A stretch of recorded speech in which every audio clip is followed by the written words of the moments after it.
55 protest ಸಲುವಾಗಿ 55 request ನಮಗೆ ಬಂದಿದೆ, ಮತ್ತೆ ಮೆಮೊರಂಡಮ್ ಕೊಡ್ಲಿಕ್ಕೆ ನಮಗೆ 50 ಬಂದಿದೆ.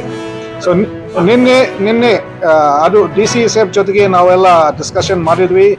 ಅವ್ರಿಗೆ ನಮ್ಮ ಆಫೀಸ್ಗೆ ಕರೆಸಿದ್ವಿ, ಅವ್ರ ಜೊತೆಗೆ ಡಿಸ್ಕಸ್ ಮಾಡಿದ್ವಿ, ಮತ್ತು ಅವ್ರಿಗೆ ಕೂಡ ನಾವು ಸ್ವಲ್ಪ ಅಡ್ವೈಸ್ ಕೊಟ್ಟಿದ್ವಿ, ಹೇಗೆ ಮಾಡಬೇಕು, ಯಾವ ರೀತಿಯಲ್ಲಿ ನೀವು ಪ್ರೊಟೆಸ್ಟ್ ಮಾಡಬಹುದು ಅಂತ ಎಲ್ಲ ಅವ್ರಿಗೆ ನಾವು ಅಡ್ವೈಸ್ ಕೊಟ್ಟಿದ್ವಿ.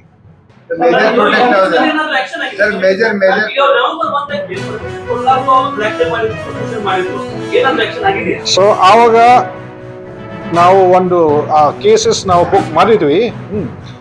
ಆದರೆ ಈ ಮಹಾಮೇಳ ಬಗ್ಗೆ ಅದು ಬೇರೆ ಇಶ್ಯೂ ಇದೆ. ಯಾಕಂದರೆ 2 ವರ್ಷದಿಂದ ನಾವು ಯಾವುದು ಪರ್ಮಿಷನ್ ನಾವು ಕೊಟ್ಟಿಲ್ಲ, ಮತ್ತು ಯಾವಾಗ ಅವರು ಆ ಥರ ಅಕ್ರಮ ಆಗಿ ಯಾವುದು ಪ್ರಯಾಣ ಅವರು ಮಾಡಿದರೆ ಈ ಥರ ಮಾಡಲಿಕ್ಕೆ ನಾವು ಆ್ಯಕ್ಷನ್ ತೊಗೊಂಡಿದ್ವಿ. ನಿಮಗೆ ಗೊತ್ತಿದೆ 2022 ಕೂಡ ಏನು ಆ್ಯಕ್ಷನ್ ಆಗಿದೆ, 2023 ಕೂಡ ಏನು ಆ್ಯಕ್ಷನ್ ಆಗಿದೆ ಅವ್ರ ಮೇಲೆ. ಈ ಸತಿ ಕೂಡ ಬಹುಶಃ ಅವರು ಈ ಥರ ಪ್ರಯಾಣ ಅವರು ಮಾಡ್ತಾರೆ, ಸೇಮ್ ಆ್ಯಕ್ಷನ್ ಅವ್ರ ಮೇಲೆ ಆಗುತ್ತೆ.